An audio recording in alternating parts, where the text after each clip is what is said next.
এবার ওই মেয়ে কলেজার টুকরা যেমনই আব্বার কথা শুনে এরকম ভাবে মাথা বাড়িয়ে গর্তর দিকে দেখতে গেলেন, যেমনই চোখ বাড়িয়ে দেখতে গেলেন, সুবহানাল্লাহ, পিছন থেকে বাপ একটা ধাক্কা দিয়ে এমন জোর করে ধাক্কা দিল, ধাক্কার সাথে সাথে ওই কলেজার টুকরা মেয়ে গর্ততে পড়ে গেল। যেমনই গর্ততে পড়ে যাওয়া, মেয়ে কাঁদতে শুরু করলো আর গর্ততে পড়ে পড়ে বলে, আব্বা গো, কেন তুমি আমাকে গর্ততে ফেলে দিলে, কেন তুমি আমাকে খালে ডাকিয়ে দিলে? এবার আব্বা বলতো, ও আমার কলিজার টুকরা মেয়ে, যে দিন থেকে তুমি আমার বাড়িতে জন্ম নিয়েছো, যে দিন থেকে তুমি আমার বাড়িতে এসেছো, আমার রাতের বেলাতে ঘুম আসে না, তোমায় আমি নিয়ে চিন্তায় পড়ে আছি। লোকেরা আমাকে আর দিচ্ছি, লোকেরা আমাকে দেখে দেখে বলে, দেখো রে, এটা মেয়ের বাবা চলে যায়, এটা মেয়ের বাবা, আর বাড়িতে মেয়ে জন্মগ্রহণ হয়েছে। এই জন্য মেয়েরে দুনিয়াতে তুমি যতদিন ছেলে ভালো হয়ে থাকলে, আজকে তোমার শেষ টাইম, শেষ দিন, জীবনের মতো তুমি আব্বা বলে না, জীবনের মতো মাকে মা মা বলে ডাকে নাও, কারণ আজকের পর এই দুনিয়ার তুমি মুখ দেখতে পাবে না, আকাশের মুখ দেখতে পাবে না, তোমার এই হতভাগাকে আর আব্বা আব্বা বলে ডাকতে পাবে না, তোমার মায়ের কথা তোমার মার শুনতে পাবে না। এই জন্য তুমি জীবনের মতো তুমি আমাকে আব্বা বলে নাও। ইমাম বাগাবী রাহমাতুল্লাহ আলাইহি বলেন, যখন এই কথাটা তার মেয়েকে বলা হতো, গর্ততে পড়ে পড়ে মেয়ে কথাটা বলতো, আব্বা গো, আপনাকে আর আমি আব্বা বলে ডাকবো না, মাকে মা মার বলে ডাকবো না, আমার দুই চোখ যেদিকে যাবে আমি চলে যাব, বাড়ি ঘর দেশ ছেড়ে গা ছেড়ে চলে যাব, কিন্তু দয়া করে আপনি আমাকে মারিয়েন না, আপনি দয়া করে আপনি গর্ত থেকে আমাকে উঠাইলেন। এরকম ভাবে মেয়ে চিৎকার করতে থাকতো, কিন্তু একটাও তার কথা শোনা হতো না। ওই মেয়েকে, ওই বেটিকে, ওই কলেজার টুকরাকে জিন্দা তাকে জমিনে দফন করে বাড়িতে চলে আসতো। চঞ্চল রে ভাই, ঝরে দুটি আখি, বোঝাইলে বোঝিস না তুই কোন জঙ্গলের পাখি রে, আজ মন মোর চঞ্চল রে, আজ মন মোর চঞ্চল রে ভাই, ঝরে দুটি আখি, বুঝাইলে বোঝিস না তুই কোন জঙ্গলের পাখি রে, আজ মন মোর চঞ্চল রে। কাঁচা বাঁশের খাট বাঁধিবে, শুকনো পাতের ডোর, কাঁচা বাঁশের খাট বাঁধিবে, শুকনো পাতের ডোর, এমন করে বাঁধবে রে মন চলবে না তোর জোর রে, আজ মন মোর চঞ্চল রে। বৈরের পাতায় গরম পানিতে মন তোকে গোসল করাবে,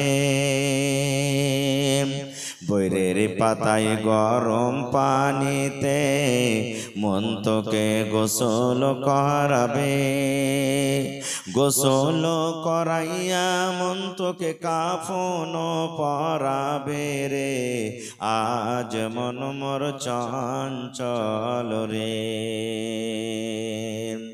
কাফন পরাইয়া মন তোর জানাজা পড়িবে, কাফন পরাইয়া মন তোর জানাজা পড়িবে, জানাজা পড়িয়া মন তোকে দফন করিবে রে, আজ মন মোর চঞ্চল রে। মা কান্দিবে বেটার বেটা, বোন কান্দিবে ভাই,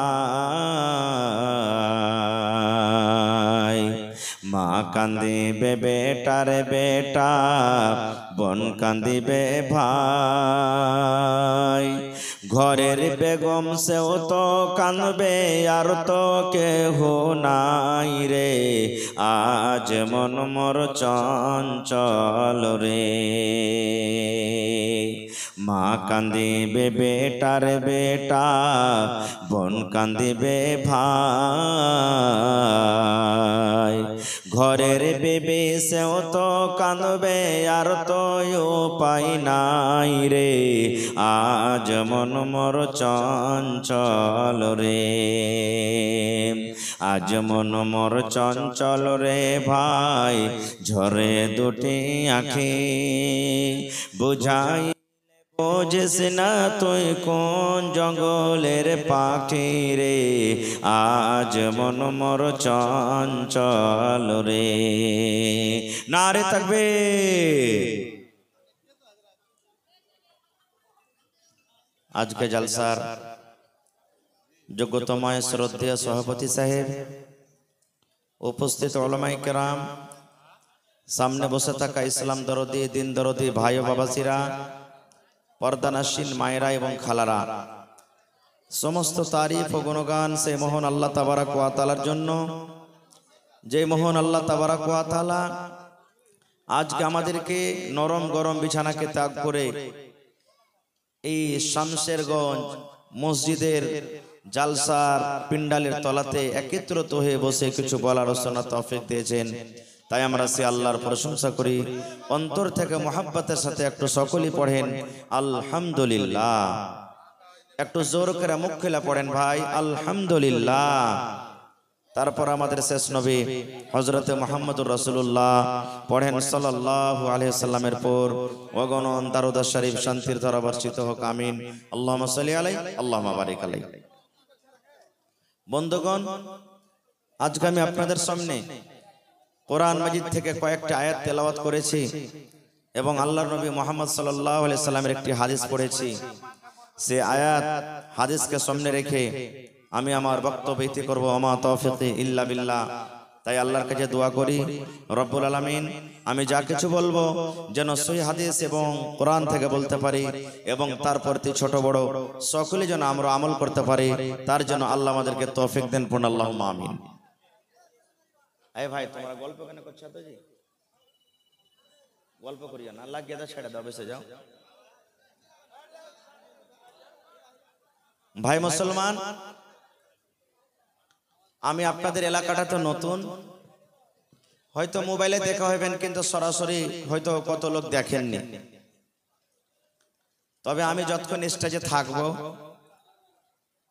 আল্লাহর কাছে দোয়া করছি আমার মুখ দিয়ে যেন বাজে কথা না বাড়াই, আর যদিও কোনোটা বের হয়ে যায় আল্লাহ যেন আমাকে ক্ষমা করে, আল্লাহুম্মা আমিন। আজকে দিনী মজলিস, দিনী বৈঠক, এটা কোনো গান বাজনা হাসি মজাক ঠাট্টির মাহফিল নাই।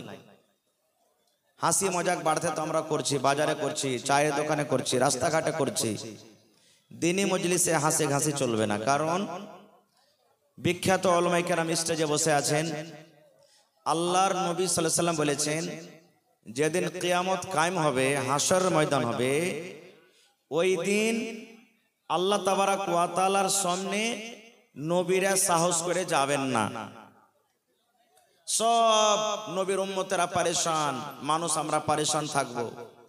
আর আল্লাহ তাবারাক ওয়া তাআলা সেই দিন কিয়ামতের মালিক হবেন, বিচারের দিনের মালিক। আল্লাহ তাবারাক ওয়া তাআলা যেন হিসাবটা নিয়ে লাই। কিয়ামতের দিনটা এত কঠিন হবে, এত পেরেশানির দিন হবে, ভয়ঙ্কর দিন হবে, মানুষ কিয়ামতের কষ্টটা সহ্য করতে পারবে না। তখন খুঁজে বেড়াবে মানুষকে যে আল্লাহর কাছে একটু সুপারিশ করার জন্য, কাউকে ধর না রে, কাউকে ধর, যে আল্লাহকে বলবে আল্লাহ জান্নাত জাহান্নাম যা দেবে আল্লাহ দিও, কিন্তু হিসাবটা আল্লাহ তুমি তাড়াতাড়ি করে নিয়ে নাও। আদম নবীর কাছে যাবেন, ইব্রাহিম নবীর কাছে যাবেন, ইসমাইল নবীর কাছে যাবেন, প্রত্যেক নবীর কাছে যাবেন, কিন্তু সব নিজের নিজের নিজের উজুর পেশ করবেন। আমি ওদিকে যাব না। তবে একজন নবী ছিলেন, যেই নবীকে আল্লাহ আদেশ করেছিলেন নিজের বেটাকে কুরবানি করো, সেই নবীটার নাম বলতে পারবেন? একটু জোরে বলেন। হ্যাঁ, আমি যতক্ষণ থাকবো একটু কথা বলতে হবে আপনারাকে। ইব্রাহিম নবী 3 জায়গাতে মিথ্যা কথা বলেছিলেন, শরীয়তের নিগাতে আসলে ওগুলো মিথ্যা নয়। এবার যখন লোকেরা তার কাছে যাবেন কিয়ামতের মাঠে, তো বলবেন যে আমি যেতে পারবো না আল্লাহর কাছে। লোকেরা বলবেন যে আপনি হলেন খলিলুল্লাহ, আল্লাহর দোস্ত, আল্লাহ আপনাকে আগুন থেকে বাঁচালছেন, আপনি নিজের ছেলেকে কুরবানি করতে গেছিলেন, তো একটু আল্লাহর দরবারে সুপারিশ করেন, আল্লাহ যেন আমাদের হিসাব কিতাবটাকে নিয়ে লাই। ইব্রাহিম নবী কি বলবেন জানেন? ওরে আল্লাহ, আমি যেতে পারবো না, কারণ যদি আল্লাহ আমাকে প্রশ্ন করে দেয়, ইব্রাহিম তুমি সুপারিশ করতে এসো, পহলে তোমার হিসাবটা তুমি দিয়ে দাও, 3 জায়গাতে যে মিথ্যা কথা বলেছিলে, তখন তো আমি ধরা পড়ে যাব। তো ভাই রে, একটা নবী, সুবহানাল্লাহ, আল্লাহ নিজের দোস্ত বলেছেন সেই নবীকে, সেই নবী সামান্য শরীয়তের দিক দিয়ে মিথ্যা নয়, তবু মিথ্যা মনে করে আর গুনাহ মনে করে আল্লাহর সামনে যদি যেতে না পারেন, তো আমি আপনি কি ভাই, আমি আপনি কি যে লোককে হাসার জন্য মিথ্যা কথা বলবো? আমার আপনার ঠিকানাটা কোথায় হবে? একটু ভেবে দেখেছেন? আজকে আমাদের মজাক তো শরীয়ত বাহির মজাক, আল্লাহ রসুল মজাক করেছেন, আল্লাহ রসুল মজাক করেছেন, কিন্তু আমাদের মতন মজাক নাই। যেমন আল্লাহ রসুল মজাক কি করেছেন জানেন? একটা হাদিস বলি, একজন মহিলা এসে বলছেন, আল্লাহ রসুল আমি নামাজ রোজা সব করি শক্তি মতন, তেলাওয়াত ওয়াগেরা তাসবিহ তাহলিল করি, আমি কি জান্নাত যাব? আমি কি আল্লাহ কি আমাকে জান্নাত দিবেন? তো আল্লাহ রসুল বলছেন যে কোন বুড়া কিংবা বুড়ি জান্নাতে যাবে না। রসুল কি বললেন? কোন বুড়া কিংবা বুড়ি জান্নাতের ভিতরে যাবে না। ওর মন খারাপ, আল্লাহ আমার বয়স হয়ে গেছে, নামাজ রোজা তাহলে আমার সব ব্যর্থ বেকার হয়ে গেল। যখন ওর মন খারাপ দেখলেন, তখন আল্লাহ রসুল বলছেন যে এই শোনো শোনো, আমি এই জন্য বললাম যে কোনো বুড়া বুড়ি জান্নাতে যাবে না। আল্লাহ তাবারাক ওয়া তাআলা যখন মানুষকে জান্নাতে দেবেন, ওই টাইমে মানুষের বয়সটা বুড়া থাকবে না, একবারে কড়কড়া 25-30 বছরকার জুয়ানি হালাতে যাবে জান্নাতের ভিতরে। এই জন্য আমি বললাম যে কোনো বুড়া বুড়ি জান্নাতের ভিতরে যাবেন না। এটা মজাক, কিন্তু এটা কি শরীয়তের মজাক হলো? আল্লাহুস সামাদ। একজন সাহাবী এসে বলছেন, আল্লাহ রাসূল আমাকে একটা সওয়ারি দিবেন না, আমি যার পরে সওয়ার হব। আল্লাহ রাসূল একটা সাহাবীকে বলছেন, যাও যে উটের বাচ্চাকে একটা দিয়ে দাও। আল্লাহ রাসূল মজাক করছেন, একটা উটের বাচ্চা দিয়ে দাও। তখন সে সাহাবী বলছেন, হুজুর আমি আপনার কাছে সওয়ারি চাচ্ছি, বড় উট চাচ্ছি, আর আপনি আমাকে উটের বাচ্চা দিবেন, উটের বাচ্চাতে কি করবো আমি নিয়ে? আল্লাহ রাসূল হাসছেন, বলছেন যে আরে পাগল, যে উটের বাচ্চাটা তোমাকে দিব ও তো বড় হয়েছে, ও তো একদিন কাহরির বাচ্চা ছিল, এই জন্য তো আমি বললাম যে উটের বাচ্চাটাকে দিয়ে দাও গা। এগুলা হলো মজাক। আর আমাদের মজাক তো কোন আইল কি আর নাচ পাঘা নেই। সুবহানাল্লাহ। খায়ের যা হোক, আমি ওদিকে যাব না ভাই। ভাইরে, আজকে আমি আপনাদের সামনে যে বিষয়টি নিয়ে আলোচনা করেছি, যে এই জমিনে পৃথিবীতে আমরা মুসলমান যারা ইসলাম মানে না, বুঝে না, জানে না, তারা তো বলে আমরা মুসলমানও বলি যে আল্লাহ তাবারাক ওয়া তাআলা এই পৃথিবীতে মেয়েদের কোনো মান সম্মান দেয়নি, বেটির কোনো মান সম্মান দেয়নি। তো মেয়েদের মান সম্মান শরীয়ত কতখানি দিয়েছে, আজকে আপনাদের সামনে 2-4টা কথা বলবো। তার আগে একটা প্রশ্ন করি, এই জমিনের উপরে বর্তমান যুগে সব থেকে সস্তা জিনিস যার কোনো মূল্য নেই, বলেন তো আপনারা কে? বলতে পারবেন না? জমিনের উপরে সব থেকে যার মূল্য নেই, সস্তা, যার কোনো আহমিয়তি দিন আমরা, বলতে পারবেন না? আচ্ছা ভাই, আপনারা কেউ বলবেন হয়তো মোল্লা যে নুন হবে, লবণ, নুনও তো কম করে সস্তা গেলে 10 টাকা নিচ পাবেন না, 10 টাকা কেজি নাকি? বলবেন যে মৌলানা পানি, 1 লিটার পানি কিনতে যান 20 টাকা লাগবে আপনাকে। বলবেন মৌলানা সাল হাইজি, তো 1 টাকা 2 টাকা নিচে আপনি একটা মাছির সাল হাই পাবেন না। আছে না? আছে। প্রত্যেক জিনিসের দাম আছে, কিন্তু যার একটা আমরা দাম দিই না, সেটা হলো কে? আমার আপনার মেয়ে, আমার আপনার বেটি, আমার আপনার কন্যা, যার বর্তমান যুগে আমরা কোনো মান সম্মান দিই না। বাড়িতে বেটি হতে গেলে মন খারাপ, মন খারাপ হয় না ভাই? হানা বলেন, মন খারাপ হয় না? হয় না? বাপের রাতের বেলাতে বিছানে ঘুম আসে না। এই মজলিসে কত আমার মা, কত ভাই আছেন, বেটি সাবালিকা হয়ে গেছে, যুগের কারণে, সমাজের কারণে, আমাদের কারণে, আল্লাহুস সামাদ দিন না মানার কারণে, নবী না মানার কারণে আজকে ওই বাবার মায়ের রাতের বেলাতে ঘুম আসে না। আল্লাহ রে, কেমন করে আমি আমার মেয়ের বিবাহ দেব? আল্লাহুস সামাদ। কত বাপ এমন আছেন, টাকা নিয়ে বসে আছেন, 2 লক্ষ 3 লক্ষ 5 লক্ষ টাকা নিয়ে বসে আছেন দেওয়ার জন্য, যেগুলা শরীয়তে জায়েজ নাই, তবে তার বাড়িতে রিশতা আসে না। কেন? আমরা মান সম্মান নিজেই হারিয়ে দিয়েছি। কেমন করে মান সম্মান হারালছি? আমরা মুসলমান হয়ে মান সম্মান হারালছি। ইসলাম তার মান সম্মান দিয়েছেন। কোরআন মাজিদে কত সূরা আছে ভাই বলেন তো একটু আপনারা? 114। মুখে যদি খানি টানি থাকে ভাই তলাতে ফেলে আমার সাথে কথা বলেন। কোরআন মাজিদে 114 সূরা আছে। 114টা সূরার মধ্যে কোরআন মাজিদে একটা সূরার নাম আছে সূরাতুন নিসা। দেখবেন সূরাতুন নিসা, নিসা মানে মহিলা, নিসা মানে আওরাত, নিসা মানে নারী। আল্লাহ তাবারাক ওয়া তাআলা মা খালাদের দাম মান সম্মান এত বাড়িয়ে দিয়েছেন যে তাদের নামে একটা কোরআনে সূরা দিয়েছেন সূরাতুন নিসা। কিন্তু সূরাতুর রিজাল বলে কোনটি কোরআনে সূরা পাবেন না আপনি। কত আল্লাহ মান সম্মান দিলেন। এই মান সম্মান থেকে যথেষ্ট যে তাদের নামে আল্লাহ একটা সূরা দিয়ে দিয়েছেন। জি, এটা কোনো ছোট মোটো কথা? আল্লাহুস সামাদ। ভাই আমার, আল্লাহর নবী সাল্লাল্লাহু আলাইহি সাল্লাম যখন নবী হলেন, আল্লাহুস সামাদ, ইহুদিরা সাহাবায়ে কেরাম এসে নবীর সামনে শিকায়ত করলেন ইহুদিদের, কি আল্লাহ রাসূল একটা কথা বলবো আপনার সামনে। আল্লাহ রাসূল বলছেন, কি রে বাবা?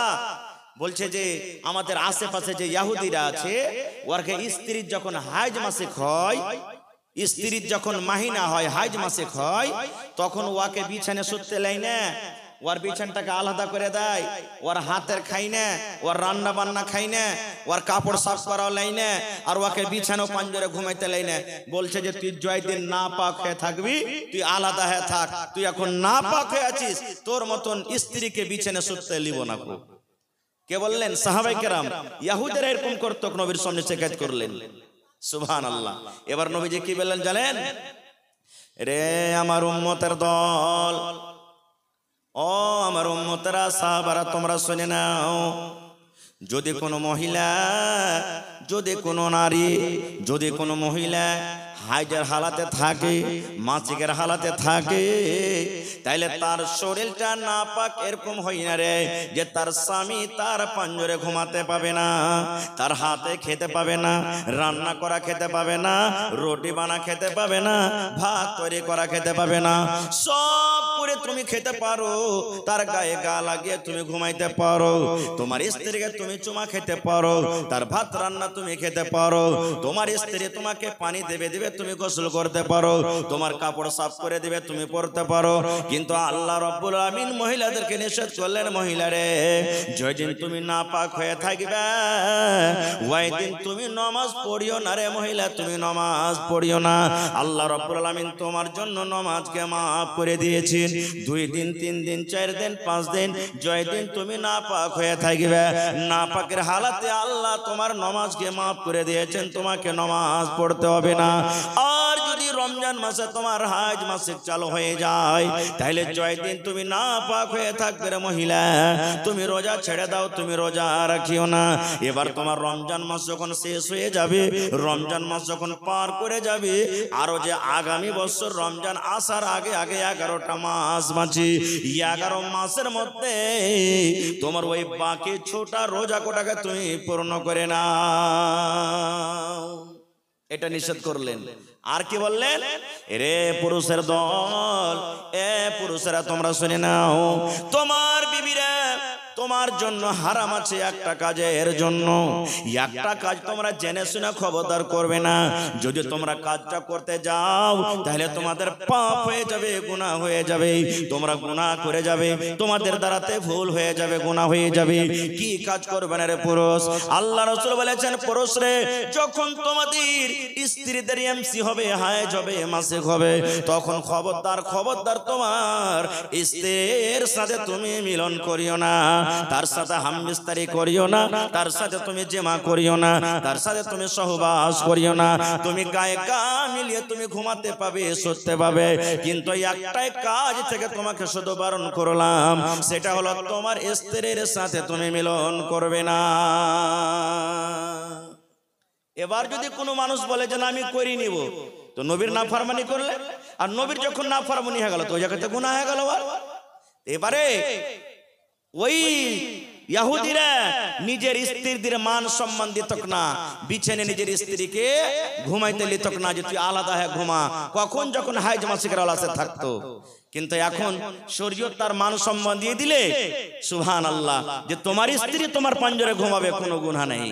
আর একটু আগে চলেন, নবীজি কত মান সম্মান দিয়েছেন। আল্লাহর নবীর স্ত্রী মা আয়েশা রাদিয়াল্লাহু তাআলা আনহা নবীর পাঞ্জরে একদিন বসে আছেন, নবী আমার বসে আছেন, মা আয়েশা রাদিয়াল্লাহু তাআলা আনহা এবার নবীর পাঞ্জরে বসে আছেন। গিলাসে করে মা আয়েশা দুধ পান করেন, গিলাসে করে মা আয়েশা পানি পান করেন। মা আয়েশা নিজে বলেন, আমি যখন গিলাসে করে পানি পান করে দুধ পান করে আমার দয়ার নবী আমার দিকে দেখছেন, আমার বিবি আয়েশা গিলাসের কোন জায়গাতে মুখ লাগায় ঠোঁট লাগায় পানি পান করেন। এবার মা আয়েশা বলেন, সহিহ হাদিস রে বন্ধু, আমি পানি পান করতে করতে কিংবা দুধ পান করতে করতে যখন আমি গিলাসটাকে রেখে দিলাম, দয়ার নবী চট করে গিলাসটাকে উঠিয়ে নিলেন। মা আয়েশা বলেন, যেই জায়গাতে গিলাসের আমি মুখ লাগাইয়ে ঠোঁট লাগাইয়ে পানি পান করলাম, দয়ার নবী ওই জায়গাতে মুখ লাগাইয়ে ঠোঁট লাগাইয়ে পানি পান করলেন। শুধু তা নয়, মা আয়েশারও বলেন, আমি হাড্ডি চুষে চুষে খাই কিংবা আমি গোশ ছেড়ে ছেড়ে খাই, আমার নবী আমার দিকে দেখেন, আমার বিবি আয়েশা এই গোশতের কোন জায়গাতে মুখ লাগাইয়ে কামড় দেয়, হাড্ডিতে কোন জায়গাতে দাঁত লাগায়। মা আয়েশা বলেন, গোশত খেতে খেতে খেতে যখন আমি থালাটা রেখে দিলাম, পেস্টটাকে যখন থালাতে রেখে দিলাম, নবীজি আমার চট করে পেস্টটাকে উঠিয়ে নিলেন। আমি আয়েশা যেই জায়গাতে আমি মুখ লাগাইয়ে দাঁত লাগাইয়ে কামড় দিলাম, আমার দয়ার নবী আমার ওই মুখ লাগা জায়গাতে মুখ লাগাইয়ে দাঁত লাগাইয়ে কামড় দিলেন। এবার শেষে মা আয়েশা কি বলছেন, আমি ওই অবস্থাতে ছিলাম যখন আমার মাসিক হচ্ছিল, হাইজ হচ্ছিল। নবীজি এখানেও মা খালাদের সম্মান বাড়িয়ে দিলেন। যে ইহুদিরা নিজের স্ত্রীকে ঘুমাইতে লিত না হাজার হালাতে, নবীজি তার মুখের খেলেন। হায়রে আল্লাহ, কেমন মহব্বত ভালোবাসা জি ভাই। আর আমাদের মহব্বত ভালোবাসা কি জানেন, কোন ভাই যদি ভাত খেতে বেঁচেছে, রুটি খেতে বেঁচেছে, তরকারি খেয়েছে, খেতে খেতে চাইটি ভাত যদি বেশি হয়ে যায় আর ওর স্ত্রী করে, রে হালে আমার মা ভাত কটা খেতে পারলাম না, তুই খেয়ে লেগে। তো মা খালারা কি জবাব দিবেন, হ্যাঁ তোমার কোটা পড়া ভাত খেতে যাচ্ছি আমি, হ্যাঁ আমার কি জি নাই। ওর বেটারকে কবে, যা রে হতলা যা দিয়ে দেখা, 6 টাকা দিয়ে দেখা, যা যা দিয়ে দেখা, ওর মুখের কিন্তু খাইবে না। এই তো আমাদের মহব্বত ভালোবাসা। এই ভাই মুসলমান, আর একটু আগে চলেন। মক্কার লোকেরা কি করতো, এটাতে ইহুদের কথা বললাম, আর কি করতো মক্কার লোকেরা, সুবহানাল্লাহ। যখন নবীজি দুনিয়াতে এসেছিলেন, নবী হননি, তার আগেকার টাইমে, তার আগেকার সময়তে মক্কার লোকেরা কি করতো, আল্লাহ তাবারাক ওয়া তাআলা সেটা কোরআনে বলছেন, ওয়া ইদা বুশিরা আহাদুহুম বিল উনসা যাল্লা ওয়াজহুহু মুসওয়াদ্দান ওয়া হুয়া কাযীম। ওরে আল্লাহ, আজকে যদি আমার আপনার বাড়িতে 2টা 3টা 4টে মেয়ে হয়ে যায়, মন খানা ভারী হয়ে যায়, বাবার রাতের বেলাতে ঘুম আসে না, কত ভাই নিজের স্ত্রীকে মারে আর গালি দেয় আর বলে, এরে হারামের বেটি হারামি, এরে খব্বিসের বেটি খব্বিস, তোর পেট থেকে শুধু কেন মেয়ে হয়, তোকে তালাক দিয়ে দেব, তোর মতন বিবিকে বাড়িতে রাখবো না, কত রকম নানা প্রকারের আল্লাহ গালি দে। ওরে আল্লাহ, আল্লাহ রাব্বুল আলামিন বলেন, দুনিয়ার মানুষ রে, ওই মক্কা নগরে মক্কার জমিতে যখন আমার নবী হননি তার আগে কার ঘটনা, কোন বাড়িতে যখন মেয়ে জন্মগ্রহণ হতো, কোন বাড়িতে যখন মেয়ে পয়দা নিত, ওই বাবার মুখখানা কালো হয়ে যেত, এমন ভাবে কালো হয়ে যেত, ওই বাপ লজ্জিত হয়ে যেত, শরমের কারণে গ্রাম দিয়ে হাঁটতে পারত না, লোকের সামনে দাঁড় হইতে পারত না। যেমন গ্রাম দিয়ে হাঁটত, লোকেরা তানা মেরে মেরে কথা বলতো আর বলতো, দেখো রে এটা মেয়ের বাবা চলে যায়, এটা বেটির বাবা চলে যায়।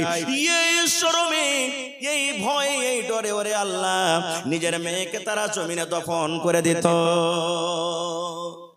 বাপের মন খারাপ, গ্রামে লোকেরা তানা মেরে মেরে কথা বলতো আর দিত আর বলতো, দেখো মেয়ের বাবা চলে যায়। ইমাম বাগাবী রাহমাতুল্লাহ আলাইহি বলেন যে ওই মক্কা নগরে মক্কার লোকেরা কিছু লোক কি করতো জানেন, যার ইচ্ছা ছিল যে আমি মেয়েকে মারবো না, আল্লাহ যা দিয়েছে লোক যা বলছে বলুক না, ওই মেয়েটার বয়স যখন 7 বছর 8 বছর 10 বছর হইতো, ওকে উট দিয়ে বকরি দিয়ে ভেড়া ভেড়ি দিয়ে ওকে মাঠে ময়দানে পাঠিয়ে দিত, যা বেটি তুই উট চড়াবি, বকরি চড়াবি, ভেড়ি চড়াবি আর দুধ পান করবি, তুই জীবনটাকে কাটিয়ে দিবি। আর যে লোকটা লজ্জা মনে করত না বাড়িতে বেটি এসেছে, এরকম বেটিকে বাড়িতে রাখা হবে না, যার জন্য আমি মুখ পাই না, দেশে মুখ দেখাতে পারি না, তখন ওই বাপ কি করত? ওরে সুবহানাল্লাহ, একটা কোদল নিত। কি নিত ভাই? একটা কোদল নিত, আর কোদলটাকে নিয়ে জঙ্গলের ভিতরে চলে যেত, নিজের স্ত্রীকে জানাইত না। ইমাম বাগাবী রাহমাতুল্লাহ আলাইহি বলছেন যে কোদল নিয়ে জঙ্গলের ভিতরে চলে যেত, আর চলে যাওয়ার পর জঙ্গলের ভিতরে বেটিকে দফন করবো বলে একটা গর্ত খাল করে চলে আসতো বাড়ি।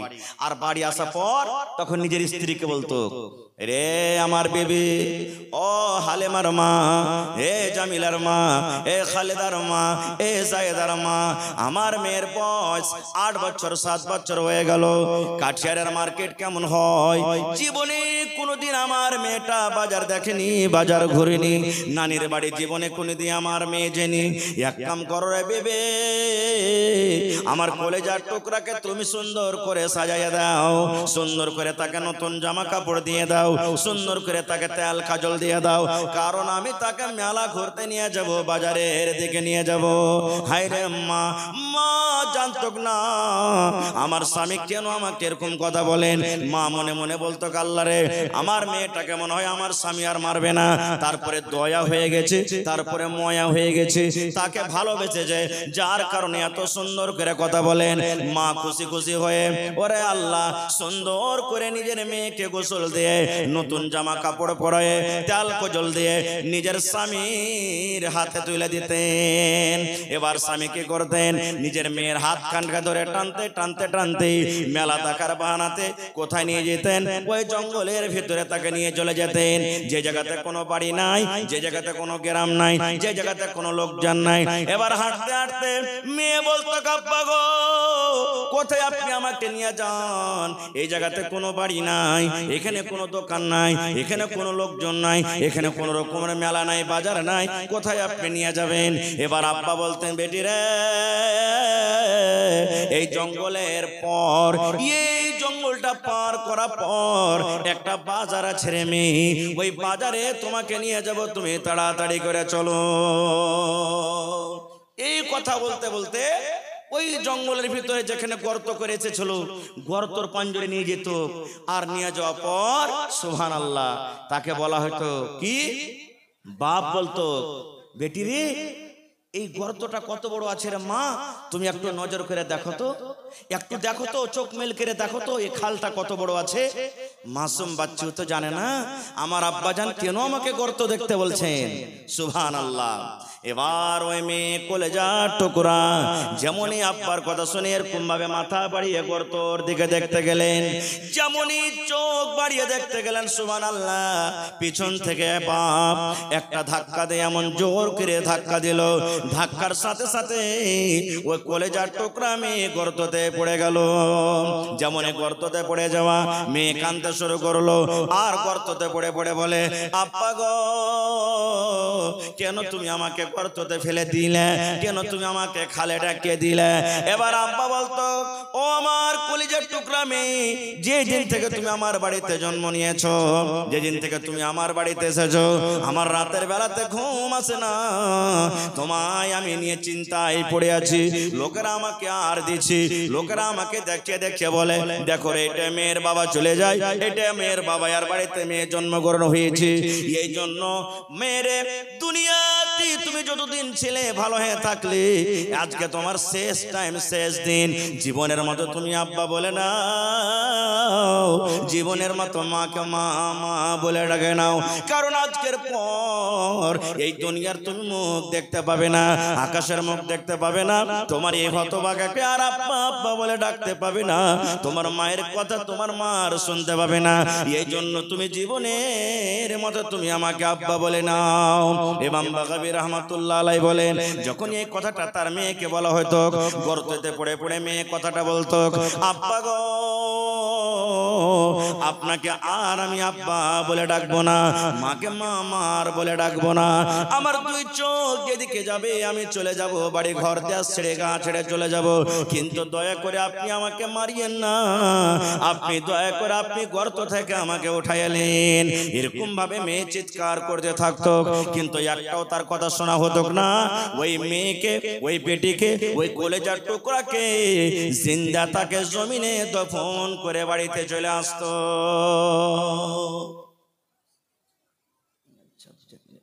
দফন করে আসতো। এবার নবীজি মেয়েদের মান সম্মান কত বাড়ালেন জানেন? যে মেয়েকে দফন করা হতো সেই নবী মেয়েদের ব্যাপারে কত বড় খুশখবরি দিন, পায়গাম দিলেন জানেন? এ মেয়ের বাবা, তোমরা শুনে নাও, এই হাদিসে দুটা মেয়ের কথা বলা হয়েছে।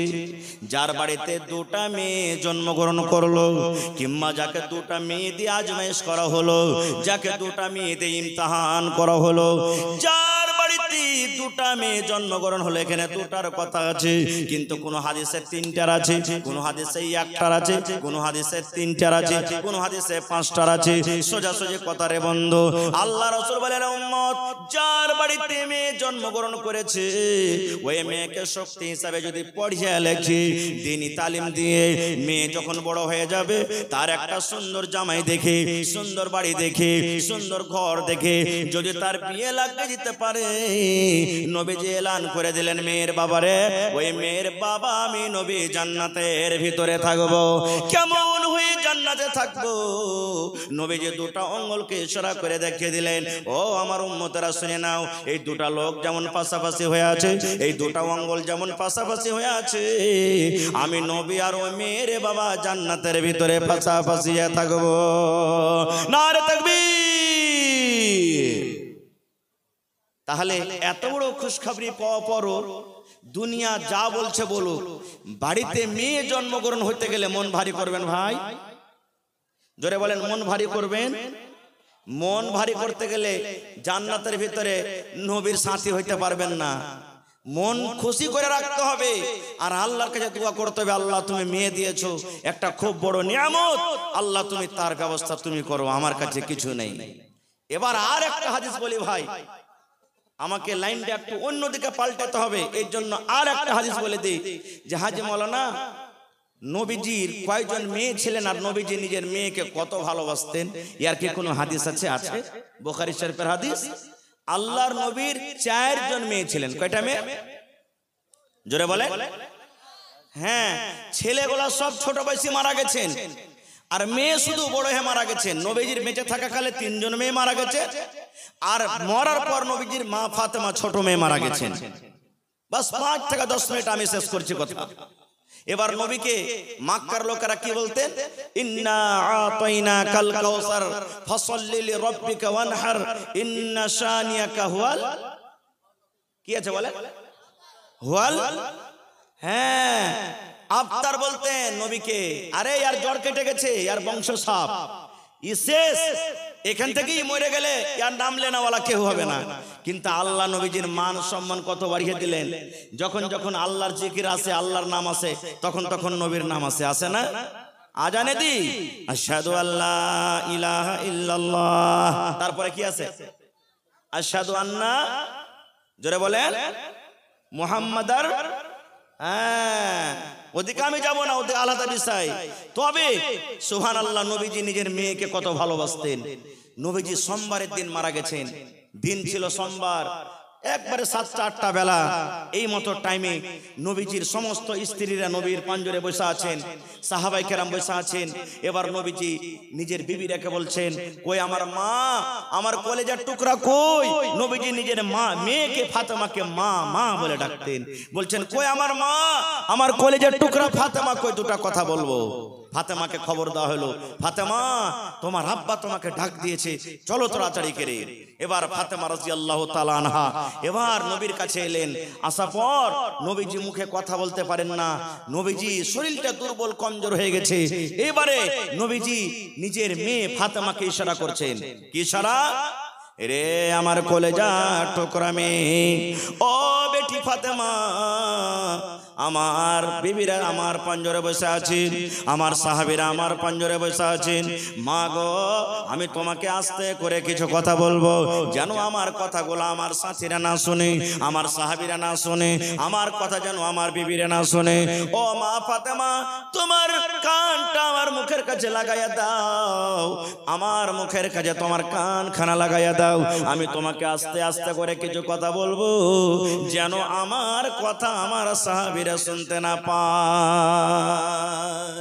ফাতেমা, তোমার কানটা মা আমার মুখের কাছে একটু লাগতো, আমি তোমাকে কিছু আস্তে করে কথা বলবো। যখন কথাটা বলা, আল্লাহ নবীর স্ত্রীরা বলছেন, আল্লাহ কি হলো, নবীজি কোন এমন কথা বলবেন যেটা আমরা জানতে পারলাম না? সাহাবায়ে কেরাম বলছেন যে নবীজি নিজের মেয়েকে কোন এমন কথা বলবেন যে আমরাকে জানাবেন না? সুবহানাল্লাহ, আমরাকে জানাবেন না। ওরে আল্লাহ, এবার মা ফাতেমা রাদিয়াল্লাহু তাআলা আনহা আব্বার কথা শুনে এবার নিজের কানটাকে নবীর মুখের কাছে লাগালেন। নবী আস্তে আস্তে করে কোন এমন কথা বললেন, ফাতেমা কাঁদতে শুরু করলেন, কাঁদতে লাগলেন, নবীর কথা শুনে কাঁদতে লাগলেন। এবার নবীজি দেখলেন, আহারে আমার কথা শুনে আমার মেয়ের কলিজা ফেটে গেল, অন্তর ফেটে গেল, চোখে পানি এসে গেল। এবার নবীজি আবার বলছেন, বেটি রে, তোমার কানটা আর একবার আমার মুখের কাছে লাগাও তো মা, তোমাকে আর একটা কথা বলবো। আবার দ্বিতীয়বার মা ফাতেমা বললেন, আমি কানটাকে নবীর মুখের কাছে লাগালাম। নবীজি আমাকে আস্তে আস্তে কোন এমন কথা বললেন, এবারে মা ফাতেমা কিন্তু হাসতে লাগলেন। প্রথমবার কোন কথা বললেন, কানতে লাগলেন। দ্বিতীয়বার নবীজি কানে কানে বললেন, মা ফাতেমা হাসতে লাগলেন। শেষ কথা, আমি ওদিকে যাব না, নবীজি দুনিয়া থেকে চলে গেলেন। নবীর মৃত্যুর কিছুদিন পর একদিন মা আয়েশা রাদিয়াল্লাহু তাআলা আনহা, এটা হলেন মা ফাতেমার সতার মা, আল্লাহ নবীর একজন স্ত্রী, একদিন ফাতেমাকে বলছেন, বেটি রে একটা কথা বলবো মা। বলছে কি? বলছে, বেটি রে, যখন তোমার আব্বাজান মারা যাবেন, যেদিন তোমার আব্বাজান দুনিয়া থেকে চলে যাবেন, ওই দিন বেটি রে কোন এমন কথা নবী তোমার কানে কানে বলেছেন বেটি রে, যেটা আমরা শুনতে পাইনি, আমাদেরকে জানাননি? প্রথম কথা, নবী তোমার কানে কানে যখন বললেন তুমি কাঁদেছিলে, তোমার চোখে আমরা পানি দেখেছি। আর দ্বিতীয়বার যখন তোমার কানে কানে কোন এমন কথা বলেছেন, যে কথাটা শুনে তুমি মা হেসেছিলে, একটু কান্দা এবং হাসার কথাটা তুমি বলে দাও। এই আমার ভাইয়েরা, মায়েরা, খালারা শুনেন, এইবারে মা ফাতেমা কি বলছেন দেখেন, মা গো, এখন আমার আব্বাজান দুনিয়াতে নাই, এখন কিন্তু আমি বলে দেব, আমার আব্বাজান যখন আমার কানে কানে প্রথম কথা বললেন, আমি কেঁদেছিলাম, এই জন্য কেঁদেছিলাম মা। আমার আব্বাজান আমার কানে কানে বললেন, বেটি রে, এখন আমার যাওয়ার টাইম হয়ে গেছে রে মা, আল্লাহ রাব্বুল আমিনের তরফ থেকে অর্ডার হয়েছে, আর আমি দুনিয়াতে বাঁচবো না, এখন আমি দুনিয়া থেকে চলে যাব। তুমি এই হতবাটাকে, তুমি এই লোকটাকে তুমি জীবনের মতো তুমি আব্বা বলে ডেকে নাও, কারণ তোমার আব্বা জান আজকের পর থেকে আর দুনিয়াতে থাকবে না। আজকের পর তুমি এই লোকটাকে আর আব্বা বলে ডাকতে পাবে না। যেমন কথাটা বলা, মা ফাতেমা বলেন, ওরে আল্লাহ, আমার আব্বা জান দুনিয়া থেকে চলে যাবেন, আমি কাকে আব্বা বলে ডাকবো? কি আমাকে মা মা মা বলে ডাকবে? এই কথাটা শুনে আমার চোখে পানি এসে গেছিল। আর যখন আমাকে দ্বিতীয়বার আমার আব্বাজান বললেন, আমি হাসলাম। আমার আব্বাজান এই কথাটা আমাকে বলেছিলেন, ও ফাতেমা তুমি কেঁদো না, কেঁদো না ফাতেমা, তুমি কেঁদো না, কেঁদো না বেটি রে, কেঁদো না, কেঁদো না, কেঁদো না, কারণ আমার মরার পর, আমার মৃত্যুর পর, আমার দুনিয়া থেকে যাওয়ার পর, আমার বংশের মধ্যে, আমার খানদানের মধ্যে সর্বপ্রথম যে আমার সাথে দেখা করবে, সেটা হবে মা ফাতেমা তুমি। ঠিক আল্লাহ নবীর 6 মাসের মৃত্যুর পর মা ফাতেমা রাদিয়াল্লাহু তাআলা আনহা দুনিয়া থেকে চলে গেছিলেন। এই কথাটা হাদিসটাতে কয়েকটা পয়েন্ট আছে, আমি ওদিকে যাব না, একটাই মাত্র পয়েন্ট, যে জন্য আমি আজকে আপনাকে হাদিসটা শোনালাম, যে নবীজি নিজের মেয়েকে কত ভালোবাসতেন, যে ভাই, যে নিজের মতের কথাটা নিজের কলেজার টুকরা মেয়েকে বললেন, বিবিরাকে বললেন না, কোন সাহাবীকে বললেন না। কিন্তু হায়রে আফসোসের কথা, আজকে আমরা নিজের মেয়েকে এত ভালোবাসি, যখন আমার আব্বার যখন মত হবে, তখন সবটি বেটা কটাকে ডাকবো আলাদা করে, আর বলবো, রে শুন, ওখানে টাকা আছে, ওখানে ব্যাংকে টাকা আছে, ওখানে কেওলা আছে, ওখানে রসিদ আছে, আর ওই বাজারের জমিনটা তোরা ভাইগুলাকে মিলে জুলে ভাগ করে নিবি। চুরি চপকে বাপ জানতে পারবে এখন বাঁচবো না, মরে যাব, তখন সমস্ত ভালো ভালো জমিন গালা ব্যাটার ঘানা মেরে স্টাডি করে দিবে। আর মেয়েরাকে দিবে কোন গালা জানেন? ওই যেগুলাতে ফসল হয় না, ধোয়াগা জমিন, ওগুলাকে তখন দিবে, যাহা তোরা ওগুলো লিয়ে ধেয়া করে ধরে খা। এই তো আমাদের মহব্বত ভালোবাসা। ভাইরে, এরকম মহব্বত ভালোবাসা দেখাতে গেলে আল্লাহ তাবারাক ওয়া তাআলা কিন্তু বকশিবে না। খার মেলায় কথা আছে বলার, আল্লাহ যদি হায়াত রাখেন ইনশাআল্লাহ এই বিষয় নিয়ে কিছু আলোচনা করব, আরো মেলায় কথা থাকলো। তবে ভাইরে, এটা হলো মসজিদের জালসা না মাদ্রাসা? জোরে বলে হায় আল্লাহ। আপনারা গোশ ভাত খাননি নাকি যে ভাই? একটু জোরে কথা বলেন, এটা মসজিদের জালসা না মাদ্রাসার? মসজিদের জালসা। মসজিদটা কার ঘর, মানুষের না আল্লাহর? জোরে বলেন, আল্লাহর ঘর। আর আল্লাহর ঘর বানাইতে গেলে কি অফার এসেছে জানে? আল্লাহ রাসূল বলেছেন, মান বানা লিল্লাহি মসজিদান বানাল্লাহু লাহু বাইতান ফিল জান্নাহ। আল্লাহ নবী বলেছেন, আরে আমার উম্মত, আল্লাহ রাব্বুল আলামিনকে রাজি করার জন্য, আল্লাহকে সন্তুষ্ট করার জন্য আল্লাহর ইবাদতখানা, আল্লাহর এখানে ইবাদতখানা যে নির্মাণ করবে, আল্লাহ রাব্বুল আলামিন তার জন্য জান্নাতের ভিতরে এখন ঘর বানিয়ে দিবেন। দুনিয়াতে আপনি মসজিদ বানাবেন আর আপনার জন্য জান্নাতে আল্লাহ ঘর বানাবেন, এটা বিশ্বাস হয়েছে ভাই? এই হাদিসের পরে বিশ্বাস আছে? বিশ্বাস না থাকলেও বিশ্বাস করতে হবে। একটা উদাহরণ দিচ্ছি আপনাকে। আপনাদের এলাকাতে অনেক হাজী সাহেব আছেন, নাই? হাজী সাহেব আছেন না নাই? আছেন। দেখবেন হাজী সাহেবেরা যখন হজ করতে যায় তখন টাকা জমা করে হজ করতে যায় না, বছর 6 মাস আগে জমা করে। বছর 6 মাস 2 মাস 4 মাস আগে টাকা জমা করে। সুবহানাল্লাহ। যেমনই বাড়ি থেকে বের হইলো, বাড়ি থেকে যাওয়ার আগে ওর মিনার মাঠে, ওর মদিনাতে, ওর মক্কাতে ঘর রেডি আছে। হ্যাঁ, কাঠিয়ার থেকে অমুক হাজি আসবে, ওর রুম নম্বর এতটি, ওর নাম এটা, বাবার নাম এটা, ওর এটা হলো ঘর তৈয়ার হয়ে আছে। শুধু তা নয়, বাড়িতে বসে থেকে থেকে মানুষ টাকাতে কঠিয়ে দেয়, মোবাইলে দিল্লিতে ফ্ল্যাট কেনা রেডি করে রেখে দেয়, কলকাতাতে ঘর কেনা রেডি করে রেখে দেয়। এটা বিশ্বাস আছে না? এই যে আপনারা কিছুদিন আগে শুনেছেন যে চাঁদে তা মানুষ জমিন কিনেছে, শুনেছেন না শুনেননি? যে চাঁদে জমিন কিনেছে। আর ওটা যাক, একটা জেনারেল উদাহরণ দিই। আপনারা দিল্লি, পাটনা, পাঞ্জাব, আদিয়ানা, লুধিয়ানা সফর করেছেন। এবার যারা দিল্লি যাবেন 10 দিন 15 দিন 1 মাস আগে তারা টিকিট কাটবে যে আমি হালা ট্রেনে যাব। এবার যেমনই আপনার টিকিট কাটা হয়ে গেল, সাথে সাথে আপনাকে টিকিট মাসের একটা টিকিট দিবে কম্পিউটারওয়ালা, ওতে আপনার ট্রেনের নাম লেখা থাকবে, ওতে আপনার কোচ নম্বর লেখা থাকবে, কয়টা ট্রেন এখান থেকে ছাড়বে, কয়টাতে আপনাকে পৌঁছাবে, কত নম্বর আপনার সিট হবে, সবকিছু লেখা থাকে না থাকে না? যারা বলেন থাকে না থাকে না? থাকে। এবার দুনিয়াতে যদি মানুষ এতখানি তারাক্কি করতে পারে আল্লাহর দেওয়া জ্ঞানে, তো আল্লাহ রাসূলের পরে এই হাদিসটাতে আপনাকে আমাকে বিশ্বাস করতে হবে না যে নবী বলেছেন দুনিয়াতে তুমি এখানটা আল্লাহর জন্য ঘর বানাও, আল্লাহ তাআলা তোমার জন্য জান্নাতের ভিতরে এখানটা ঘর বানিয়ে দিবে। সুবহানাল্লাহ। ঘর বানাবে। তো আজকে আপনি মসজিদ বানাইতে আসেননি, আজকে নিজের জন্য জান্নাতের ভিতরে ঘর বানাইতে এসেছেন। ভাইরে, মসজিদ খুব সুন্দর, নামাজ পড়লাম এশারের নামাজ, খুব সুন্দর ছোট মসজিদ, কিন্তু খুব সুন্দর। আল্লাহ যেন এই মসজিদকে কবুল করেন আর বানানোওয়ালাকে আল্লাহ যেন কবুল করেন। ভাই, আজকে এই মসজিদে শুনলাম কাজ হয়েছে, কিছু করজ আছে, আর মসজিদের এখনো কিছু কাজ বাকি আছে। তো ভাই, সেই মসজিদটাকে সামনে রেখে, মসজিদটাকে লক্ষ্য করে আল্লাহর ঘরের জন্য আজকে আমরা নিজের একটা ঘর বানাই, 10 লক্ষ 15 লক্ষ 20 লক্ষ টাকা খরচ করে দিয়ে কোনো 1 টাকা কারোর কাছে ধার লি না। আর এত বড় সমাজ, এত বড় গ্রাম নিয়ে একটা মসজিদ আজকে আমরা বানাইতে বসেছি। যদি একটা মসজিদ নির্মাণ না করতে পারি, কিয়ামতের দিন আল্লাহর কাছে কি আমরা জবাব দেব? এই জন্য ভাই, 1 টাকা দিবেন, আপনার কাছ থেকে 1 টাকা নিব। তবে দেখি কোন আল্লাহর বান্দা আছেন আজকে এই ঘরের জন্য, মাওলানা আমি 1 কুইন্টাল রডের দাম আমি দিয়ে দিলাম, দেখি কি এমন আছেন একটা? দেখি কোন আল্লাহর বান্দা একটা আছেন, মাওলানা আমি 1 গাড়ি বালুর দাম দিলাম, কারণ পালাস্তার করতে কিন্তু এখনো বালু লাগবে। কোন আল্লাহর বান্দা আছেন, মাওলানা 10 বড়া 15 বড়া 50 বড়া সিমেন্টের যা টাকা লাগবে আমি দিয়ে দিলাম। দেখি কোন আল্লাহর বান্দা আছেন, দেখি 1 কুইন্টাল রডের দাম বা 1000 ইটের দাম দিয়ে দিলাম।